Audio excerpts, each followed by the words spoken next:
Like کریں، subscribe کریں، bell icon کو دبائیں تاکہ ہماری ویڈیو سب سے پہلے آپ کے پاس پہنچ سکے۔ سب سے پہلے تو حج کا معنی آپ سمجھیں کہ حج کہتے کسے ہیں۔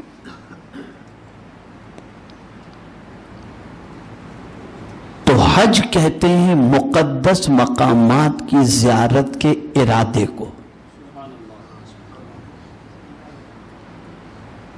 اللہ کے گھر کی زیارت کے ارادے کو، مقدس مقامات کی زیارت کے ارادے کو حج کہتے۔ قصد کا نام حج ہے، ارادے کا نام۔ لیکن حج کرے کیوں؟ حج کرنے کی وجہ کیا ہے؟ کس لیے حج کر رہے ہو؟ تو قرآن کہتا ہے وَأَتِمُّ الْحَجَّ وَالْعُمْرَةَ لِلَّهِ، حج اور عمرہ مکمل کرو اللہ کے لیے۔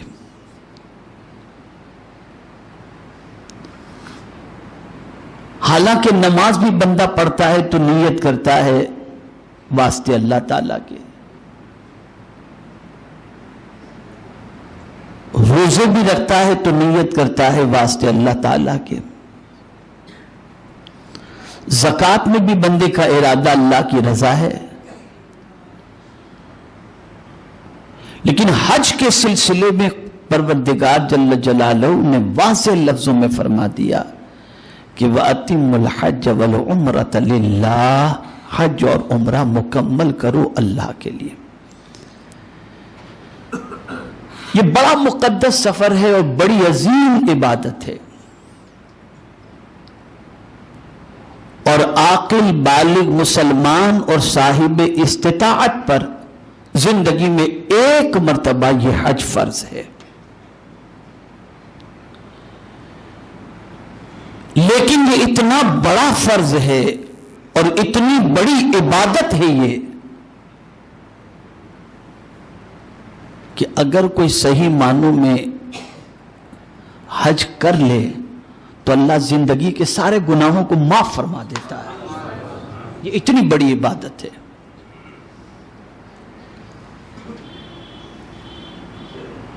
بہت سارے لوگ حج کے لیے جاتے ہیں تو یہ آقا کریم صلی اللہ علیہ وسلم کا ارشاد بھی ہے کہ حج کرو اور مالدار ہو جاؤ۔ حج تنگ دستی کو دور کر دیتا ہے۔ تو کچھ لوگ تو اسی نیت سے جاتے ہیں کہ چلو حج کرنے مالدار ہو جائیں گے۔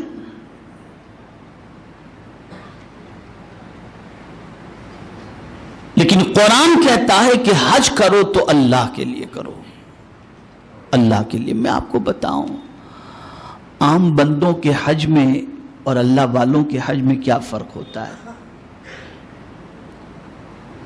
یہ نہ سمجھنا کہ ہر جانے والا حاجی سملر ہوتا ہے، ایک ہی ٹائپ کے ہوتے ہیں، نہیں، بھلے لباس میں ایک ہوں لیکن کچھ کا مقام کچھ ہوتا ہے، کچھ کا مقام کچھ ہوتا ہے۔ کبھی تو ایسا ہوتا ہے کہ اللہ کسی ایک حاجی کے صدقے میں سب کے حج کو قبول کر لیتا ہے۔ تو جانے والے سب سملر نہیں ہوتے، فرق ہوتا ہے۔ مسجد میں سب آئے ہیں لیکن ہر آنے والا سملر تھوڑی ہے، بڑا فرق ہے اس کے اندر۔ اگر فرق نہ ہوتا تو 40 میں ایک کی بات کیوں کی جاتی کہ 40 مومن میں ایک ولی ہوتا ہے؟ تو مومن تو سب ہوتے ہیں لیکن ولی ایک ہی ہوتا ہے۔ تو ہر جانے والا سملر نہیں ہوتا، بڑا فرق ہوتا ہے جانے والوں میں۔ کچھ رسمی طور پر چلے جاتے ہیں، کچھ خوشی خوشی چلے جاتے ہیں، کچھ یوں ہی چلے جاتے ہیں، لیکن کچھ کا مقصد جدا ہوتا ہے۔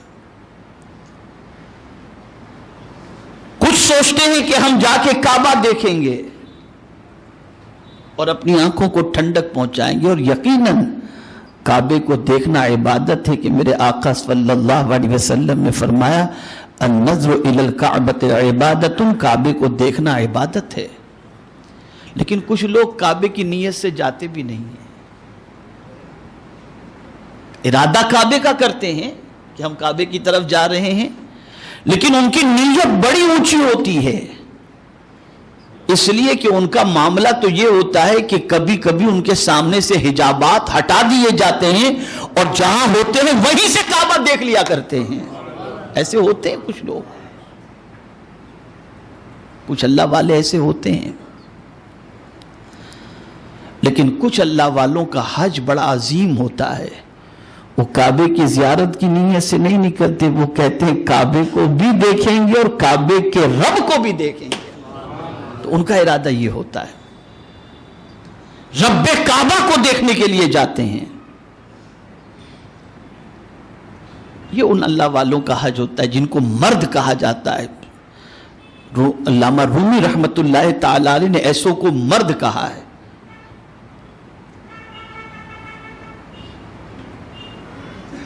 آج ہم کس کو مرد سمجھتے ہیں؟ کہ بالکل مشٹنڈا ہو، یار یہ پکا مرد لگتا ہے، بہادر لگتا ہے. لیکن مرد وہی ہے جسے قرآن مرد کہے. قرآن جسے مرد کہے صحیح معنوں میں وہی مرد ہے. قرآن کہتا ہے رجال لا تلہیہم تجارت ولا بیع عن ذکر اللہ. مرد وہ ہے، آدمی وہ ہے کہ خرید و فروخت بھی اسے اللہ کے ذکر سے غافل نہیں کرتی. وہ تجارت بھی کر رہا ہو لیکن بات جب اللہ کی آ جائے اور اللہ کا منادی پکار اٹھے تو وہ دنیا کے نفع کو نہیں دیکھتا، سب چھوڑ کے چلا جاتا ہے. دنیا بے وقوف کہے گی، قرآن اسے مرد کہہ رہا ہے، اسے مرد کہہ رہا ہے. صحیح معنوں میں مرد وہی ہے. تو میں آپ کو فرق بتاؤں نماز، روزے، حج اور زکوٰۃ کے اندر. تھوڑا سا اسے فرق کو سمجھیے تو آپ کو تھوڑی سی روحانیت میسر ہوگی اور حج کو جانے والوں کو محسوس ہوگا کہ حج کس چیز کا نام ہے. اس وقت آپ مسجد میں بیٹھے ہیں، اقامت ہوگی اور جماعت قائم ہوگی. کاندھے سے کاندھا ملا لو، ایک دم ڈسپلین کے ساتھ. دور سے آدمی دیکھے نماز کے منظر کو کہ لوگ ایک آواز پر رکوع میں جا رہے ہیں، ایک آواز پر سجدے میں جا رہے ہیں، ایک آواز پہ کھڑے ہو رہے ہیں، ایک آواز پر نماز سے نکل رہے ہیں. تو آپ دیکھیں کہ اس ڈسپلین کو دیکھنے کے بعد دنیا یہ کہے گی نا کہ یار کتنے ڈسپلین والے ہیں یہ مسلمان. ایک آواز پر دیکھو کس طریقے سے کھڑے ہو جاتے، نہ کوئی شور نہ کوئی شرابہ، ایک پڑھ رہا ہے باقی سب چپ چاپ سن رہے ہیں. تو پتہ چلا یہ اللہ کی ایسی بندگی ہے جس میں فرزانگی ہے، اس میں فرزانگی ہے، ڈسپلین ہے.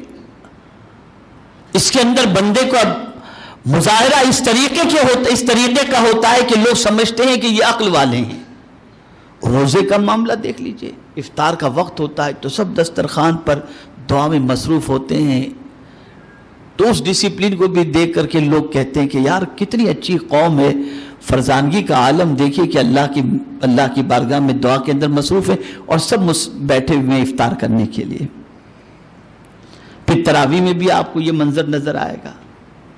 زکوٰۃ کا معاملہ بھی بندہ کیلکولیشن کرے گا. یہ تو میں آپ کو بتاؤں کہ اسلام کا جو نظام چلا ہے نا، غربا، یتامہ، مساکین، حکومت، ان ساری چیزوں کے لیے بیت المال اور زکوٰۃ کا، اس کے اندر اتنی کوانٹیٹی رکھی گئی ہے کہ اتنی زکوٰۃ کی مقدار رکھی گئی ہے کہ آج زکوٰۃ وصول کرنے کے لیے دروازے پہ جانے کی ضرورت نہیں پڑتی.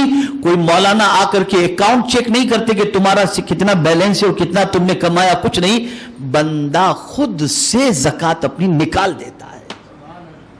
حکومت قانون بنا کے تھک جاتی ہے لیکن اس کے باوجود بھی صحیح معنوں میں کوئی ٹیکس نہیں بھرتا، اس لیے کہ اتنا لگا دیتے ہو کہ آدمی محنت کرنے کے بعد اپنے لیے بچائے کیا.